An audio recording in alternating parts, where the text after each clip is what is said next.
Hi, this is Misha, and we're back to some Japanese guns. Specifically in this video, I thought we would look at kind of the differences in evolution of the Arisaka type rifle. Now we have several other Japanese videos talking more about the history and service. This isn't going to be this one, we'll link to those below. But here we have the original Type 30, adopted in 1897 by the Japanese Army.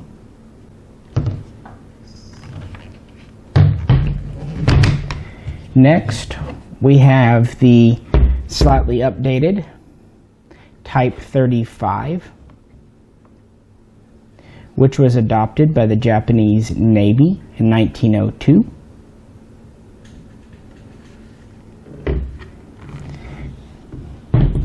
And finally, we have the one that most folks are familiar with.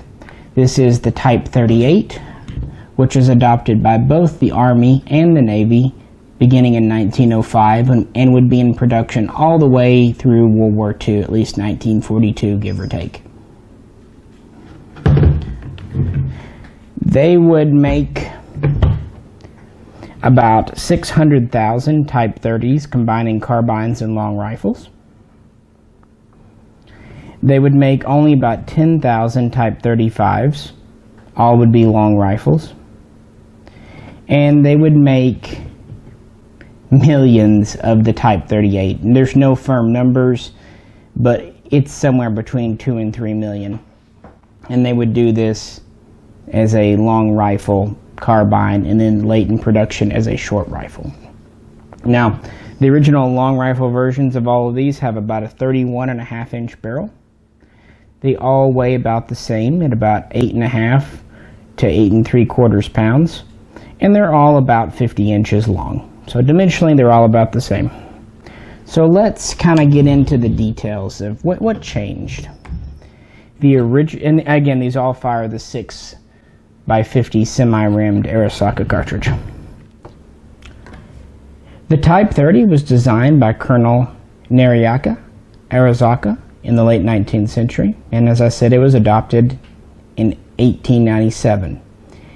For this rifle, he had a lot of inspirations. It is a unique Japanese design, but it is based on, to a great extent, the German 1888 commission rifle. By that, I mean that we have a bolt with a rotating head. When it's in the gun, it rotates. When you rotate the bolt, it comes out. We have a removable extractor, ejector. Extractors here, ejectors here. That comes off with the bolt head, so it's a 2-piece bolt design. This back here is solid.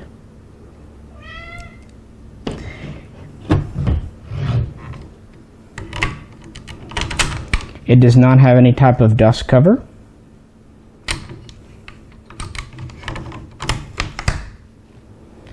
We have a trigger, also very similar to the the commission rifle. We have an internal staggered 5-round magazine, though, similar to what Mauser would have introduced. Somewhat uniquely, it's quick detachable, and it uses a wire spring.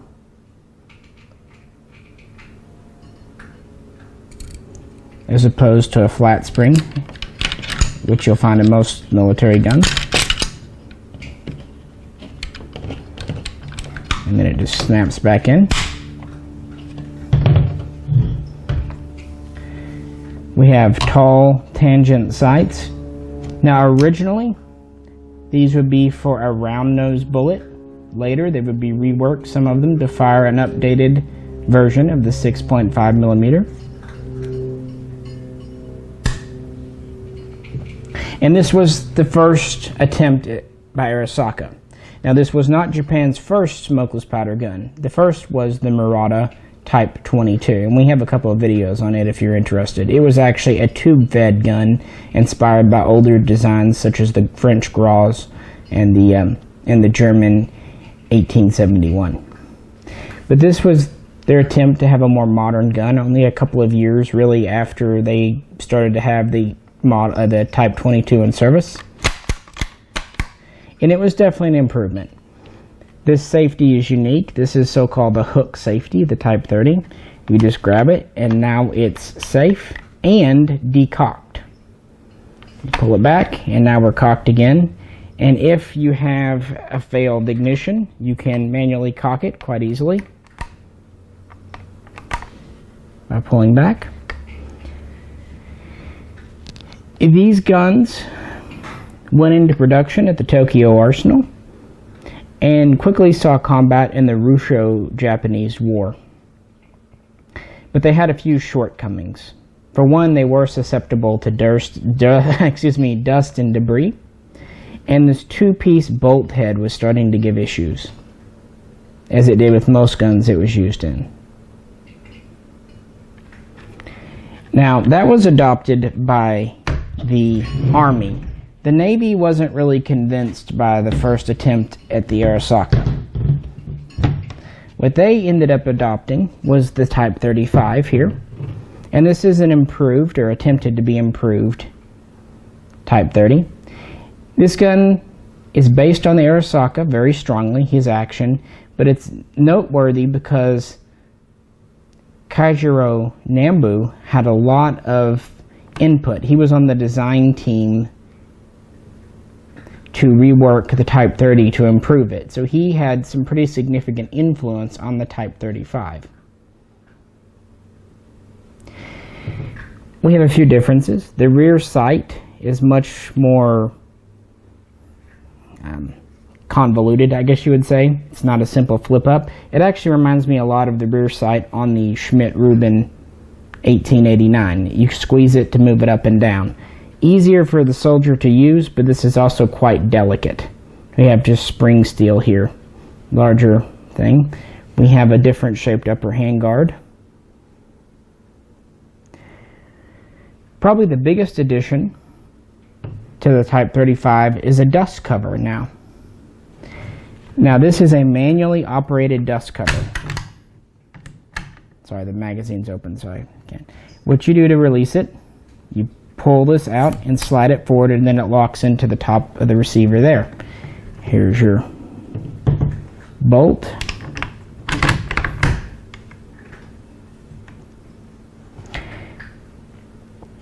While this protected the action, the fact that it was manually operated obviously was a drawback. Also, this tab was pretty brittle. Now, a lot of you might be familiar with this dust cover from the Siamese Mauser, which it was also used on, because these were in production at roughly the same time at the Tokyo Artillery Arsenal.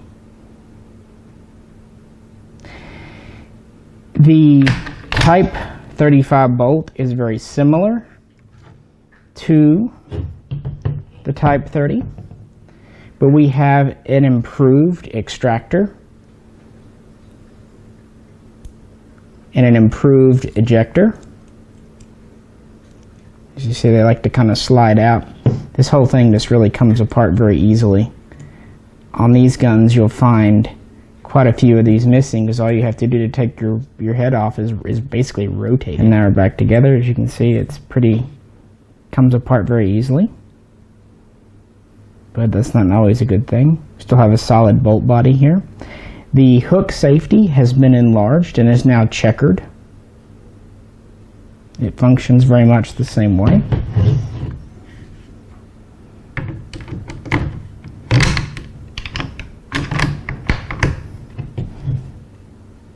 Now, the one thing I don't like about the enlarged safety is once you let it go, you really can't get your finger in there to pull it back. So they kind of, the recocking ability is now gone from the Type 35. These will only be produced, as I said, about 10,000 and only used by the Navy for a relatively short period of time. They were an interim step. They had a few flaws, and they really, Nambu and the Japanese themselves used that as a training bed, a testing bed for new concepts. And that's why just 3 years later, the Type 38 would be introduced. And here they would really get a winner. We return back to the style of sights from the Type 30.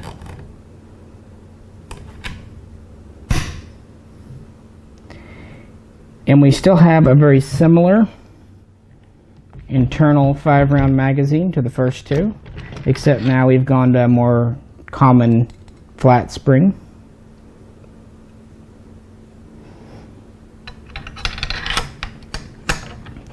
But the big changes are with the trigger, which is based on the Mauser 1893. We've also changed up the safety. I'll pull the bulb out and show you. And we've added this manual sliding dust cover that many people are familiar with. It slides with the bolt. It's not spring loaded or anything. It's just when you manually operate the bolt, you also manually operate the dust cover. They also changed the bolt release from the push button used on the first two here, this button back here,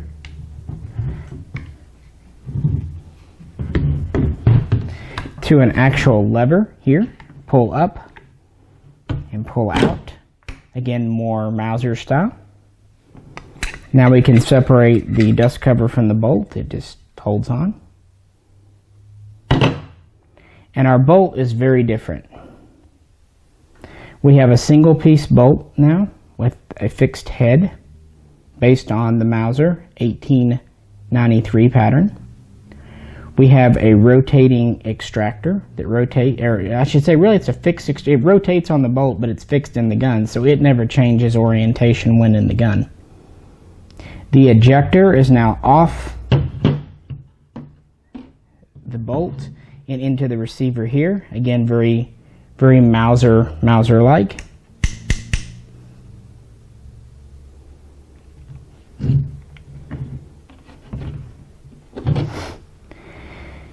And our safety is now a simple press and turn, and that's also for disassembly.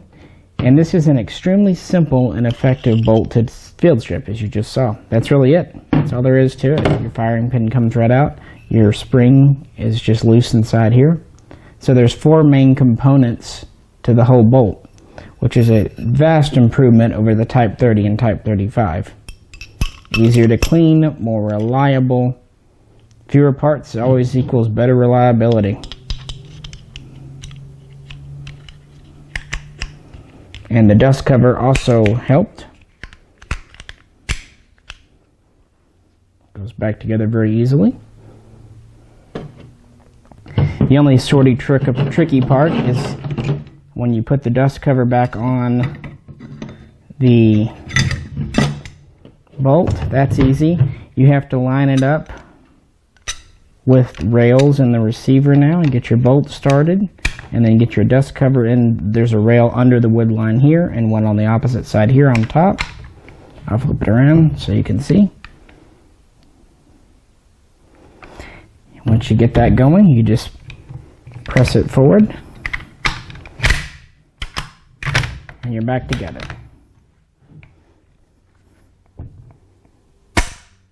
A simplified, more durable trigger system also lifted from the Mauser.